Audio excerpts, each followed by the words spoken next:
Hi friends, ഞാനിന്ന് ചെയ്യാൻ പോകുന്നത് പനീർ റൈസാണ്. അതിനായിട്ട് ഞാനിപ്പോൾ ഒരു 1/4 കിലോ ബിരിയാണി റൈസാണ് എടുത്തിട്ടുള്ളത്. ഒരു 200 ഗ്രാം പനീർ ഞാൻ കഷ്ണങ്ങളാക്കി എടുത്ത് വെച്ചിട്ടുണ്ട്. ഫസ്റ്റ് നമുക്ക് പനീരെല്ലാം ഒന്ന് എണ്ണയിൽ തിരിച്ചും മറിച്ചും ഇട്ട് പൊരിച്ച ശേഷം മാറ്റി വെച്ചേക്കാം. എരിവ് ആവശ്യമുണ്ടെങ്കിൽ നമുക്ക് കുറച്ച് മുളക് പൊടിയും ഉപ്പും കൂടി ചേർത്ത് പൊരിച്ചെടുക്കാവുന്നതാണ്. അല്ലാതെ നമുക്ക് പൊരിച്ചെടുക്കാം. ഇപ്പം ഞാൻ അങ്ങനെയാണ് ചെയ്തിട്ടുള്ളത്. ഇത് ഒരു തക്കാളി അരിഞ്ഞത്, ഒരു സവാള അരിഞ്ഞത്, കുറച്ച് തൈരുമാണ് എടുത്തിട്ടുള്ളത്. അത് നമുക്ക് മാറ്റി വയ്ക്കാം. 1 സ്പൂൺ പെരുംജീരകം, പുതിന ഇല, 2 പച്ചമുളക്, കുറച്ച് വെളുത്തുള്ളി, ഒരു കഷ്ണം ഇഞ്ചി, ഇത്രയും നമുക്ക് ചതച്ചെടുത്ത് വെക്കണം. ഇനി നമുക്ക് റൈസ് ചെയ്യാനായിട്ട് ഒരു പാത്രത്തിൽ കുറച്ച് എണ്ണ ഒഴിച്ച് പട്ട, ഏലക്ക, ഗ്രാമ്പു, ബേ ലീഫ് എന്നിവ ഇട്ട് കൊടുക്കാം.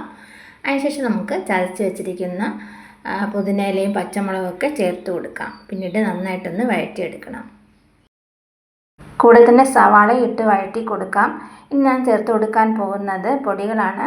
പൊടിയായിട്ട് ഞാനിപ്പോൾ എടുത്തിട്ടുള്ള ഗരം മസാല, 1 സ്പൂൺ കാശ്മീരി ചില്ലി പൗഡറാണ്. അതുകൂടി ചേർത്ത് നമുക്ക് ഒന്ന് വഴറ്റി കൊടുക്കാം. ഇനി നമ്മൾ അരിഞ്ഞ് വെച്ചിരിക്കുന്ന തക്കാളി ഇട്ട് കൊടുക്കാം. തക്കാളി ഇട്ട ശേഷം നമുക്ക് ചേർത്ത് കൊടുക്കേണ്ടത് തൈരാണ്. തൈര് കൂടി ചേർത്ത് ഒന്ന് വഴറ്റിയെടുക്കണം. വളരെ ടേസ്റ്റി ആയിട്ടുള്ള റെസിപ്പിയാണ്. പെട്ടെന്ന് തയ്യാർ ചെയ്യാൻ പറ്റിയൊരു റെസിപ്പിയാണ്. എല്ലാവരും ഇത് ട്രൈ ചെയ്ത് നോക്കുക. കുറച്ച് കാഷ്യൂ നട്ട്സ് മുഴുവനോടെ തന്നെ ഇട്ട് കൊടുക്കാം. അതുകൂടി ഒന്ന് വഴറ്റിയെടുക്കണം. ഇനി നമുക്ക് ചേർത്ത് കൊടുക്കേണ്ടത് നമ്മൾ കുതിർത്ത് വെച്ചിരിക്കുന്ന അരിയാണ്. അതുകൂടി ചേർത്ത് കൊടുക്കാം. അരി നമുക്ക് ഒന്ന് വഴറ്റിയെടുക്കണം. ഒരു 1-2 മിനിറ്റ് ചെറുതീയിൽ തന്നെ വഴറ്റിയെടുക്കാം. എനിക്കിപ്പോൾ 2.5 ഗ്ലാസ് അരിയാണ് ഞാനിപ്പോൾ എടുത്തിട്ടുള്ളത്. അപ്പോൾ അതിന് നമുക്ക് ഇരട്ടി വെള്ളമാണ് ചേർക്കേണ്ടത്. അപ്പോൾ ഞാൻ 5 ഗ്ലാസ് വെള്ളമാണ് ഇപ്പോൾ ചേർത്ത് കൊടുക്കുന്നത്. അരി നമുക്ക് ഒരു 10-15 മിനിറ്റ് കുതിർത്ത് വെച്ചാൽ മതിയാകും. അതുപോലെ വെള്ളം ചേർക്കുന്നതിൻ്റെ അളവും കറക്റ്റായിരിക്കണം.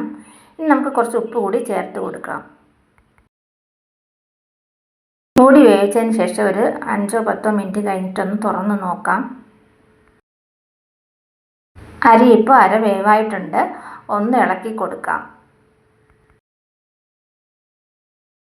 ഇങ്ങനെ ചെയ്യുമ്പോൾ നമുക്ക് അരിയെല്ലാം ഒരേ വേവിന് കിട്ടുന്നതാണ്. വീണ്ടും നമുക്കൊന്ന് അടച്ച് മൂടി വേവിക്കാം. വീണ്ടും ഞാനൊന്ന് തുറന്ന് നോക്കുകയാണ്. നമ്മുടെ റൈസൊക്കെ ഇപ്പോൾ വെന്ത് വന്നിട്ടുണ്ട്. നമുക്ക് ഇനി കുറച്ച് കളർ കൂടി ചേർത്ത് കൊടുക്കാം. കളർ ആവശ്യമുണ്ടെങ്കിൽ മാത്രം ചേർത്ത് കൊടുത്താൽ മതി. ഇനി ഞാൻ ചേർത്ത് കൊടുക്കാൻ പോകുന്നത് നമ്മൾ വറുത്ത് മാറ്റി വെച്ചിരിക്കുന്ന പനീർ കഷ്ണങ്ങളാണ്. അതുകൂടി ചേർത്ത് കൊടുക്കാം. വളരെ സാവധാനം നമുക്ക് ഇളക്കി കൊടുക്കാം. തീ വളരെ കുറച്ചിട്ട് വേണം ഇതൊക്കെ ചെയ്തെടുക്കാൻ. ഇനി നമുക്ക് അരിഞ്ഞ് വെച്ചിരിക്കുന്ന മല്ലിയില കൂടി ചേർത്ത് കൊടുക്കാം. വീണ്ടും മൂടി 1-2 മിനിറ്റ് വെച്ചതിന് ശേഷം നമുക്ക് ഉപയോഗിക്കാവുന്നതാണ്. ഇപ്പോൾ നമ്മുടെ പനീർ റൈസൊക്കെ കറക്റ്റ് ലെവലിൽ എനിക്ക് കിട്ടിയിട്ടുണ്ട്. വെള്ളമെല്ലാം പാകത്തിന് ഒഴിച്ചത് കൊണ്ടാണ് ഇങ്ങനെ കിട്ടിയത്. വളരെ ടേസ്റ്റിയായി പനീർ റൈസ് ഇപ്പോൾ റെഡി ആയിട്ടുണ്ട്.